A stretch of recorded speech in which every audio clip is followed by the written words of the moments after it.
Buenos días a todos. Yo soy Carla Sandoval, residente de segundo año de medicina interna del Hospital Central Norte de Pemex, y el día de hoy les voy a hablar acerca de los síndromes coronarios crónicos. El contenido de la exposición es el siguiente. Voy a comenzar con la definición, hablarles un poco acerca de la epidemiología, cuál es la fisiopatología, las manifestaciones clínicas con las que se puede presentar, cómo podemos hacer el diagnóstico y dirigir el tratamiento. Comencemos con la definición de una enfermedad coronaria. Este es un proceso patológico caracterizado por la acumulación de una placa aterosclerótica obstructiva en las arterias epicárdicas.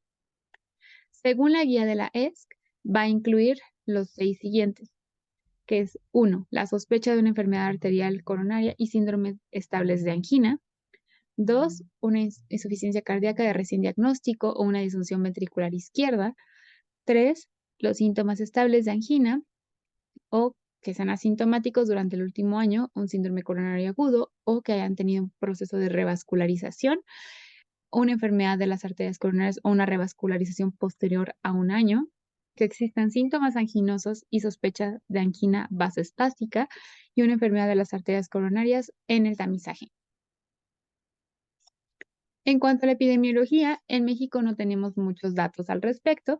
Sin embargo, siempre hay que considerar que las enfermedades pues del corazón son las que van a tener la principal causa de muerte a nivel de nuestro país, tanto de muerte y también de morbilidad. En este mapa de la AJA nos muestra con diferentes colores cuál es la prevalencia en cada país y de acuerdo a los colores, ¿no?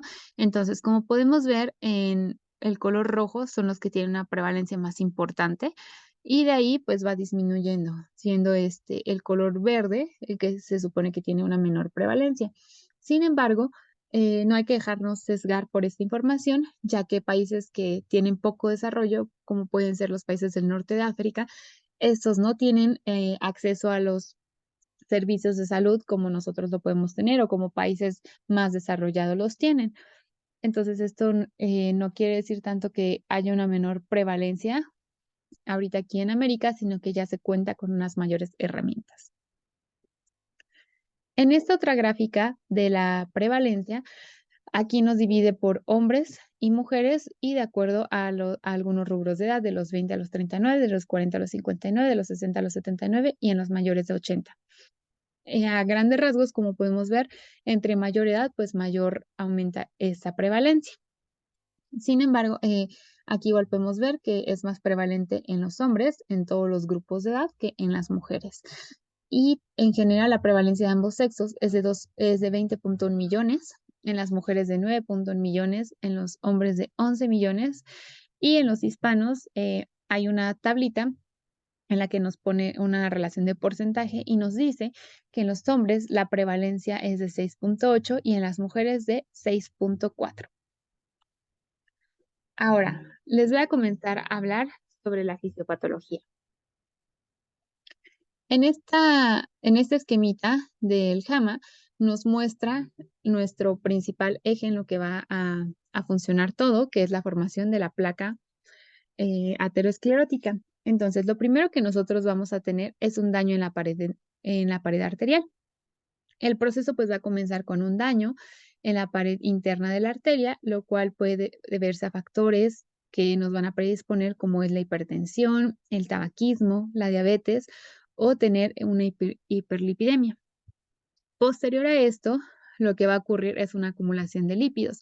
Las lipoproteínas de baja densidad, que son los LDL, se van a empezar a depositar en la pared arterial dañada y se van a acumular ahí. Y posteriormente, lo que vamos a ver es que esos lípidos que ya internalizan van a generar una respuesta inflamatoria. Entonces, lo que va a ocurrir es que los macrófagos van a ser atraídos a este sitio y van a intentar eliminar este exceso de lípidos de la pared.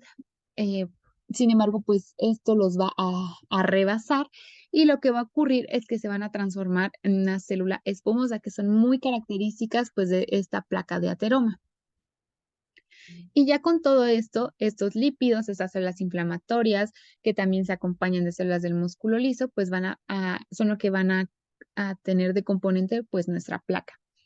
Y posteriormente esta plaquita pues puede calcificarse, lo que la hace más dura y que sea más propensa a romperse. Y también van a reducir el flujo sanguíneo y justamente aquí, como vemos en la parte de arriba, va a aumentar pues va a aumentar que se acumulen pues trombos y se formen pues los mismos, ¿no? Y esto pues ya a su vez nos va a llevar posteriormente a complicaciones. En ese otro esquema vemos aquí lo mismo, como hay un disturbio pues de nuestro flujo que se va a acumular, aquí cómo se va a depositar la placa y cómo esta pues puede irse teniendo alguna disrupción, alguna ruptura y cómo se incorporan estos trombos, lo que pues va a, de manera repetida, pues a generar un mayor daño. Ahora bien, ¿qué otras cosas se generan para que toda esta fisiopatología se manifieste en nuestros síntomas? Pues que va a existir una hipoperfusión, la cual nos va a llevar a una isquemia. Esta isquemia va a ocasionar una hipocinesia y una cinesia segmentaria en el corazón, lo cual va a ocasionar una disminución de nuestra función de bomba.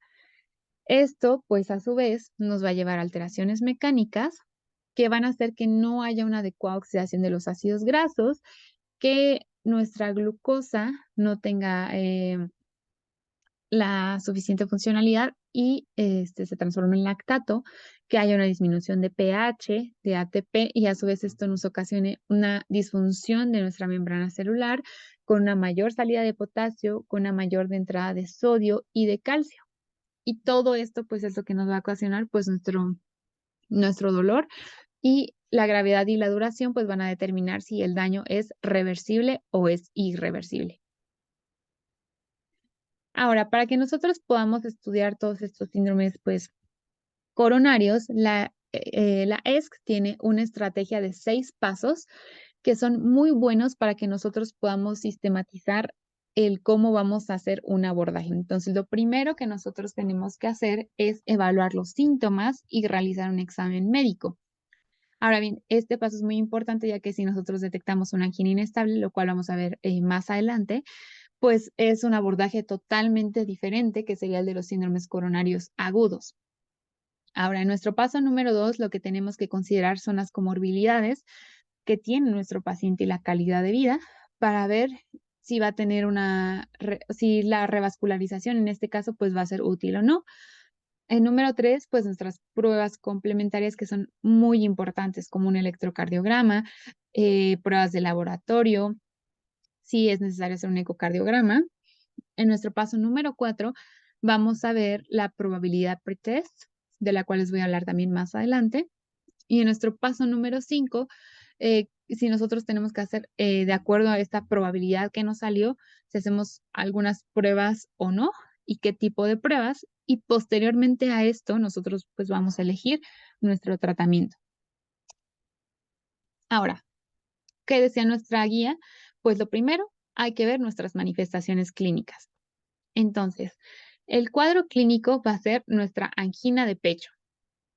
Esta angina de pecho es un dolor que va a ser opresivo, asfixiante o de aplastamiento, el cual se va a ubicar de manera retroesternal, que puede irradiarse a cuello, a la mandíbula inferior, al epigastrio o a los brazos, que va a tener una duración menor a 10 minutos, máximo 20 minutos, ya que si este excede, pues ya nos haría estar pensando en una angina, pues que es inestable. Se va a desencadenar por el esfuerzo físico y va a remitir con el descanso y también con algunos fármacos. Va a durar varios minutos y este no se va a modificar por cambios posturales y suele aparecer principalmente durante las mañanas. Ahora, ¿cuál va a ser la diferencia entre una angina estable y una angina inestable? Nuestra angina estable es aquella en la que ha tenido un patrón que se ha mantenido durante al menos 2 meses.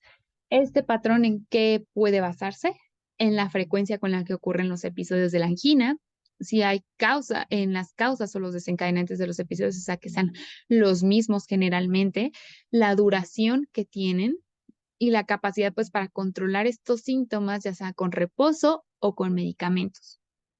Y en el caso de la angina inestable, pues es casi todo lo contrario, o sea, es aquella angina que va a ocurrir durante el reposo, que va a durar más de 20 minutos, que a lo mejor tuvo una aparición reciente de menos de esos 2 meses y con una intensidad importante, y aquella que también va progresando de una manera rápida. Entonces, nosotros al hacer esta diferencia, justamente nos ayuda a orientar si estamos tratando con un cuadro de un síndrome coronario crónico, como es la angina estable, o si ya es la inestable, pues ya sería algo más agudo. Y pues como les mencioné anteriormente, pues esto nos hace cambiar todo nuestro panorama y pues nuestros pasos a seguir.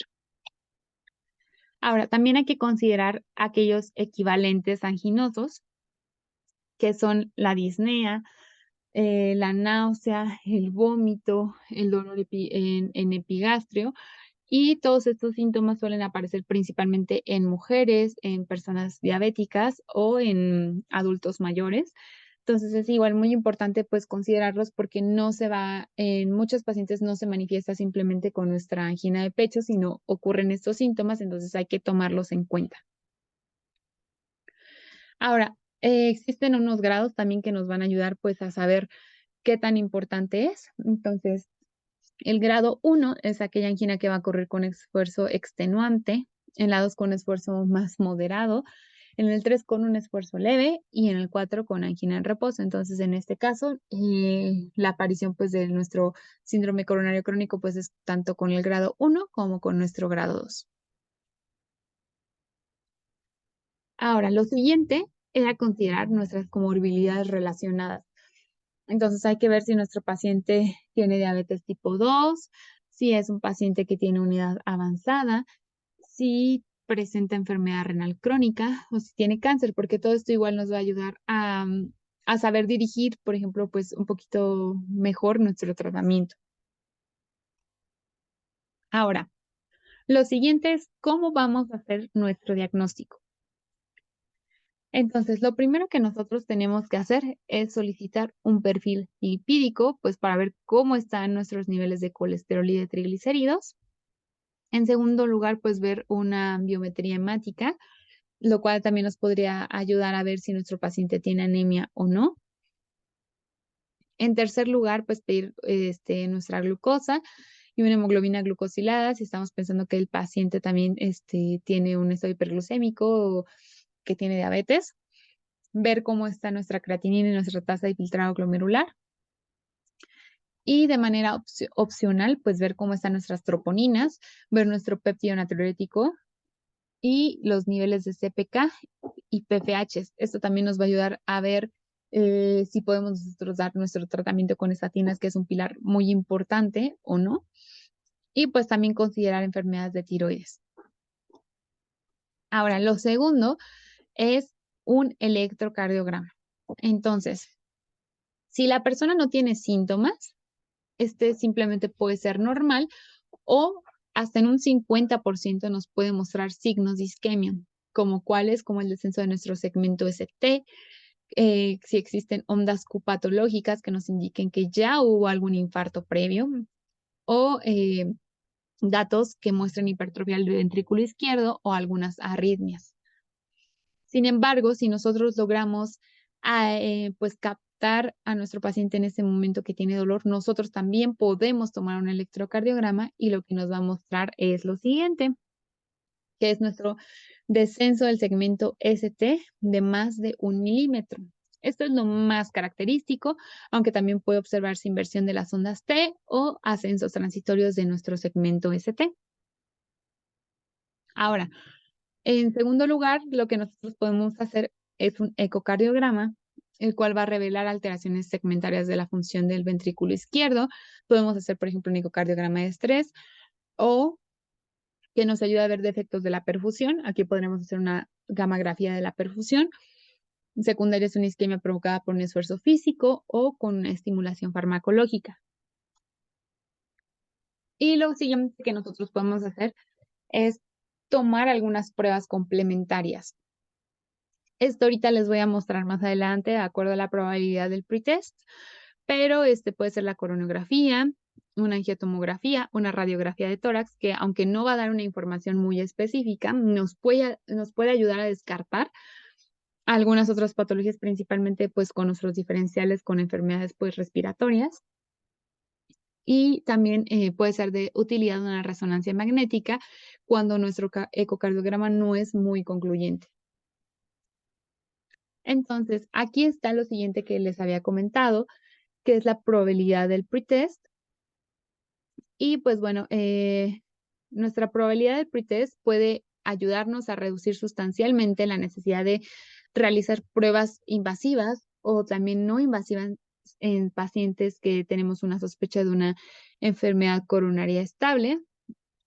Entonces, aquí lo que nosotros vemos es que nos vamos a ayudar a determinar lo de acuerdo a la edad, que va con un rubro de 30 a 39, de 40 a 49, de 50 a 59, 60 a 69 y más de 70. Ahora sí tenemos sintomatología típica, y aquí justo nos lo va a dividir en hombres y mujeres. Atípica, lo mismo, nos lo dividen hombres y mujeres. Si hay sintomatología que no es anginosa, y ya en esta última guía del 2019 también nos considera la disnea, y lo mismo, nos lo divide en hombres y mujeres. Ahora, aquí vemos en el color, pues, de verde oscuro, los grupos para los que las pruebas no invasivas son más beneficiosas. Quiere decir que ya se hizo una probabilidad pretest que es mayor al 15%.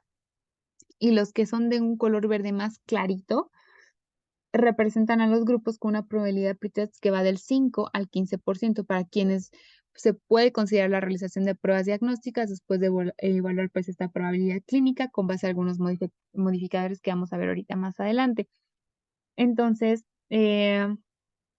pues, justamente esto nos va a ayudar a determinar, por ejemplo, si en pacientes que tienen una probabilidad pretest del menos del 5%, se puede presumir que la probabilidad de la enfermedad es muy baja, que solo se deben de realizar pruebas diagnósticas si pensamos que realmente tiene la enfermedad, y así evitamos someter a nuestro paciente, pues, a pruebas innecesarias que, pues, no requiere.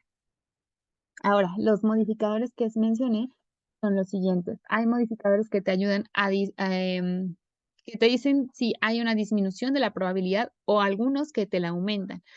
Y a todos estos nosotros, pues, les vamos a ir sumando algunos puntos. Entonces, aquellos que disminuyen la probabilidad es tener un resultado normal en nuestro electrocardiograma de esfuerzo, y que se tome una tomografía y haya una ausencia de calcio coronario, lo que indica una puntuación de Agatston de 0. Y aquellos que nos van a aumentar la probabilidad son factores de riesgo de una enfermedad coronaria como dislipidemia, que tenga diabetes, hipertensión, tabaquismo, o sea, justamente estas comorbilidades que también la misma guía nos indicaba evaluar. Si existen cambios electrocardiográficos en reposo, una onda Q o en nuestro segmento ST. Si hay una disfunción del ventrículo izquierdo que indica una enfermedad coronaria, si vemos un resultado anormal en nuestro electrocardiograma, y también si vemos, pues, justamente calcio coronario en nuestra tomografía. Ujú. Ahora bien, también nuestra guía, pues, nos da, algunas otras gráficas que se llaman franjas de probabilidad clínica, en el que, pues, o sea, un test, pues, permite considerar que esto se va a marcar con un color rojo, o nos permite descartar lo que se va a marcar con un color verde, la presencia de una enfermedad coronaria obstructiva. Entonces, nos lo va a dividir en A, que es la gráfica que vemos del lado izquierdo, y en B, que es la del lado derecho. Entonces, en el A, pues el estándar de referencia es la coronografía invasiva, y en el B es la evaluación funcional mediante, pues, la reserva fraccional del flujo. Entonces, aquí vemos que, por ejemplo, en el A,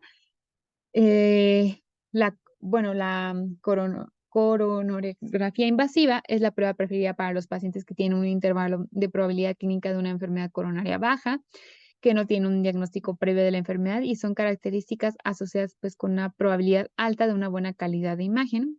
Y pues no nada más permiten descartar aterosclerosis, sino también ayudarnos a ver la enfermedad coronaria anatómica y funcionalmente significativa.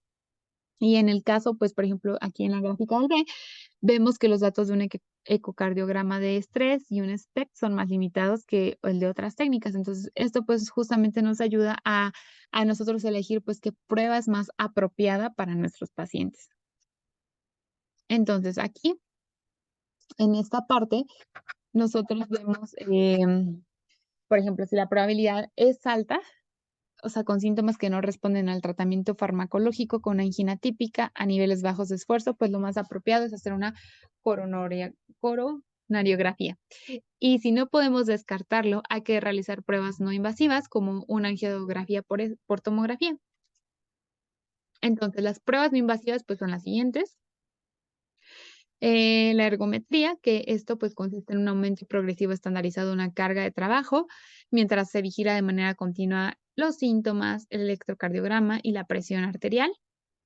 Y esta prueba se interrumpe en el momento en el que existe una aparición de molestias torácicas, una disnea importante, mareos, fatiga o si justamente detectamos esta depresión del segmento ST que sea mayor a 0.2 milivolts o los 2 milímetros como se había comentado. Y pues la respuesta isquémica, pues justamente es esta depresión plana o descendente del ST por debajo de nuestra línea basal. Y aquí no vamos a considerar característicos otros tipos de cambios que, por ejemplo, que sean consistentes en un ascenso o en problemas de la unión del trazo. Ujú. Ahora, en cuanto a la angiografía, pues es una valoración anatómica no invasiva que va a detectar las estenosis coronarias obstructivas y pues recomienda pues justamente hacer pruebas invasivas con evaluación posterior y puede ser útil justamente para un tratamiento preventivo. Y en cuanto a nuestras pruebas invasivas, eh, bueno, aquí la angiografía coronaria pues está indicada en pacientes que no responden al tratamiento farmacológico, con una angina típica, niveles bajos de ejercicio, con evaluación clínica inicial de alto riesgo o estenosis coronarias de un 50 hasta un 90%. Y existe aquí un esquema de nuestra guía, pues que justamente nos dice qué pruebas pues serían preferibles de acuerdo a la sintomatología o no. Por ejemplo, una angiografía coronaria invasiva, pues si tenemos una probabilidad clínica alta, si hay síntomas graves, refractarios. Por ejemplo, un angiotac es mejor para una probabilidad clínica baja. Y pues bueno, si pues, se requiere información sobre la aterosclerosis, si no hay una historia de una enfermedad coronaria. Entonces, todo esto nos ayuda a nosotros a determinar pues qué sería lo más apropiado para nuestro paciente.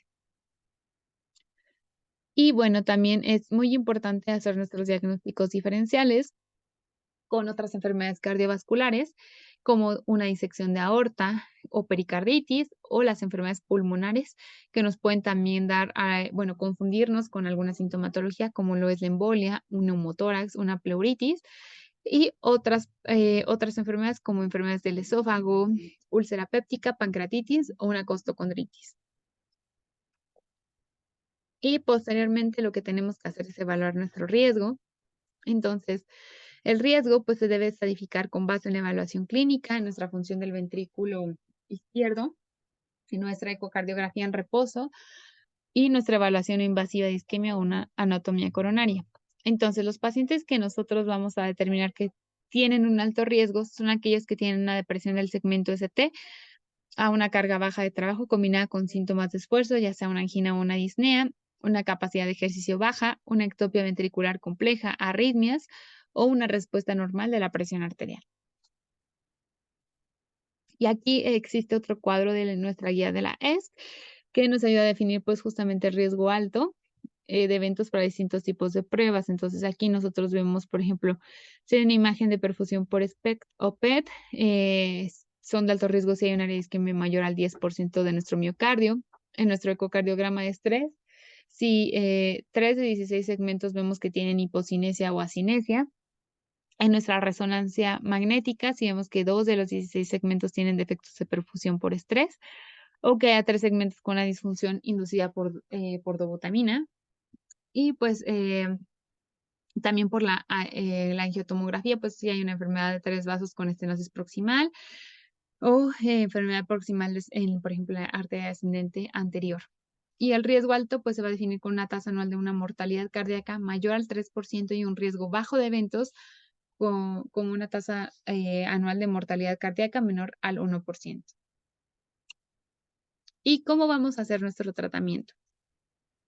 Lo primero que siempre tenemos que considerar son las medidas no farmacológicas, las cuales son un pilar muy importante para que se pueda llevar un buen manejo en conjunto. Entonces, lo primero es reducir las grasas saturadas, menor un 6%, y reemplazarlas con monoinsaturadas.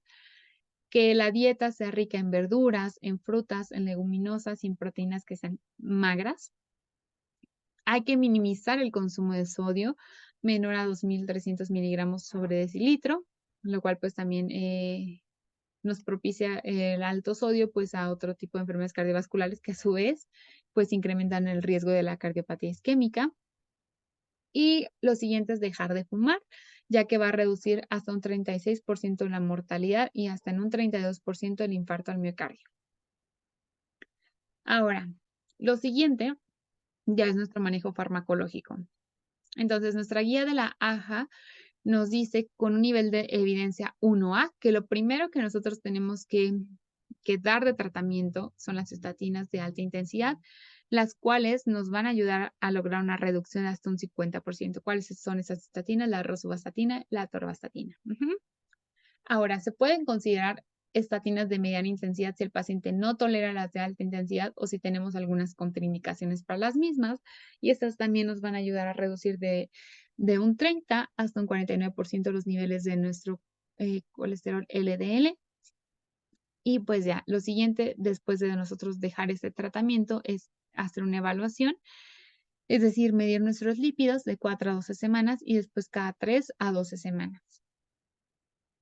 Ahora, con un nivel de evidencia 2A, nuestra guía nos dice que podemos considerar el ezetimiba, que en el caso, por ejemplo, que ya tengamos estatinas máximamente toleradas y que los niveles de LDL sean mayores a 70 miligramos sobre decilitro. Y posteriormente, también con un nivel de evidencia 2A, el considerar el anticuerpo monoclonal PCSK9, el cual pues es en pacientes que tienen un riesgo muy alto y que vemos que ya tienen niveles de LDL mayores a 70, un HDL mayor a 100, estatinas y ezetimiba máximamente toleradas. Y lo siguiente, pues para toda la parte de la sintomatología, lo primero pues son nuestros beta bloqueadores. Siempre hay que identificar nuestras contraindicaciones y esos, lo que nosotros tenemos que tomar en cuenta es tener una frecuencia cardíaca en reposo objetivo que sea de 55 a 60 latidos por minuto. En segundo lugar, nuestros siguientes fármacos son los bloqueadores de los canales de calcio, los cuales pues van a causar una dilatación de las arterias epicárdicas y las arteriolas de resistencia, aumentando así el flujo coronario y ayudándonos a reducir esta demanda de oxígeno. Y en tercer lugar, para la parte de la sintomatología son muy importantes nuestros nitratos como la nitroglicerina y el isosorbide, que nos van a ayudar a reducir la precarga y la poscarga y así como el consumo de oxígeno y la dilatación de las coronarias. Y aquí en nuestra guía de la ESC, lo que vemos es, por ejemplo, nuestro tratamiento estándar. En nuestro paso 1 son los beta bloqueadores o los bloqueadores de canales de calcio. Nuestro paso número 2 es justamente estos dos, o sea, añadir el beta bloqueador con el bloqueador de canal de calcio dihidropiridínico. Y en tercer lugar, pues ya podemos pensar en algún fármaco de segunda línea. Pero este es el estándar. Sin embargo, siempre hay que tomar en cuenta otros factores que son vitales, como la frecuencia cardíaca. Entonces, si nuestra frecuencia cardíaca es alta, que sea mayor a 80, podemos lo mismo, o sea, tener nuestro beta bloqueador o nuestro bloqueador de canal de calcio, pero aquí no dihidropiridínico. Y en nuestro paso número 2 es o sea, en el 1 es uno u otro, en el paso 2 es los dos, y en el paso número 3 es añadir la ivabradina.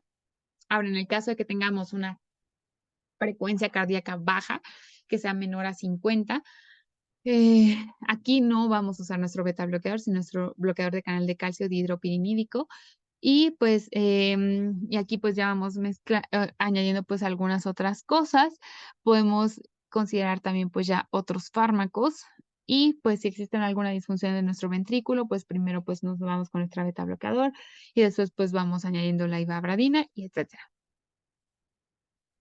Ahora, pues en pacientes con enfermedad coronaria y angina que permanecen sintomáticos después del tratamiento inicial, pues se recomienda agregar un segundo agente, o sea, en el caso, pues, de algo refractario, de una clase terapéutica diferente, y el papel, pues, por ejemplo, de la ivabradina no se ha estudiado de manera muy extensa.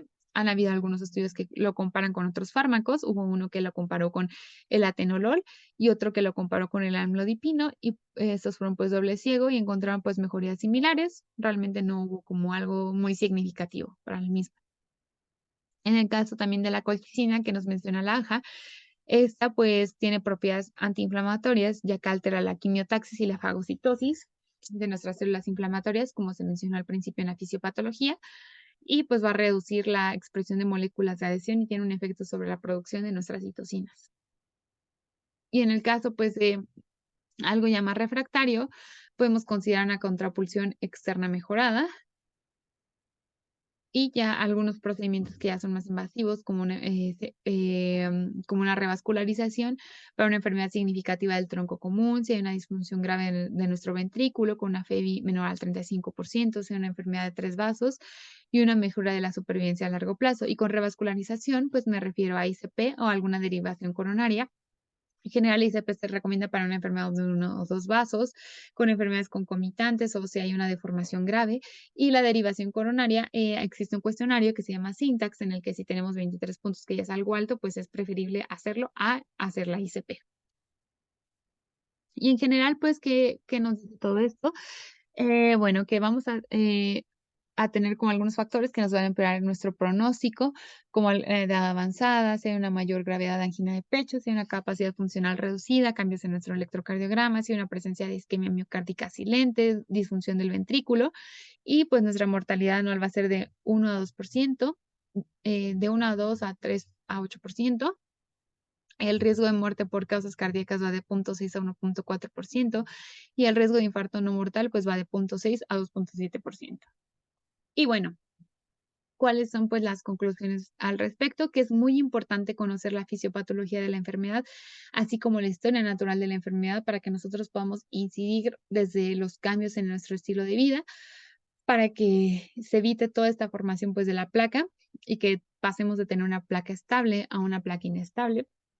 Que, bueno, es en cuanto a nuestra historia natural de la enfermedad, que nosotros siempre tenemos que tener en cuenta las manifestaciones clínicas típicas, pero también lo que no es típico, que eran nuestros equivalentes anginosos, siempre considerar las comorbilidades y realizar la probabilidad pretest para saber qué pruebas son más adecuadas para nuestros pacientes y, pues, poderlo dirigir de una mejor manera y evitándoles, pues, justamente procedimientos, pues, que sean invasivos. Y de ahí nosotros dirigir nuestra terapéutica, también considerando no solamente, pues, pues, nuestros goals de fármacos, sino siempre considerar algunos otros factores con los que cuente nuestro paciente.